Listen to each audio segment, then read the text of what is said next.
आला हजरत का नाम सुन रखा है? सैयदी आला हजरत का नाम सुन रखा है? ये फतावा रिजविया जिल्द नंबर 3 उठाकर देखना चाहता है।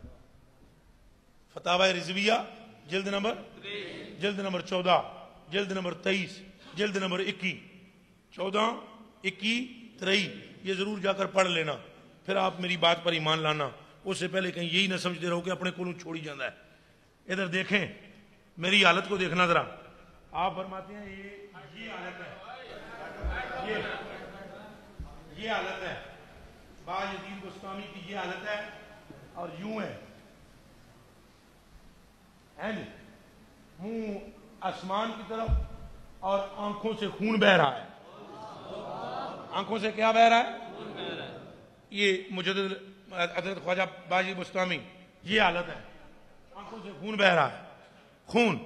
एक साहब आगे जाते हैं और पूछते हैं, हजूर क्या हुआ है? हजूर क्या हुआ है? आप फरमाते हैं, अभी अभी अर्श आजम से होकर आया हूं। इस वाक़े पर कोई देवबंदी इतराज करे, हमें कोई तकलीफ नहीं है। जिसने हजूर की इज्जत व अजमत को नहीं समझा, वो बायजीद की क्या समझेगा? हमें कोई इतराज नहीं है अगर कोई बदबख्त इस पर इतराज करे, लेकिन सुन्नी होने के बाद सैयदी आला हजरत की इस तहकीक को रद्द कोई नहीं कर सकता। आला हजरत ने जिस मौजू पर कलम उठाया है, 1 लाख मरतबा उसकी तहकीक की है, फिर लिखा है मसला।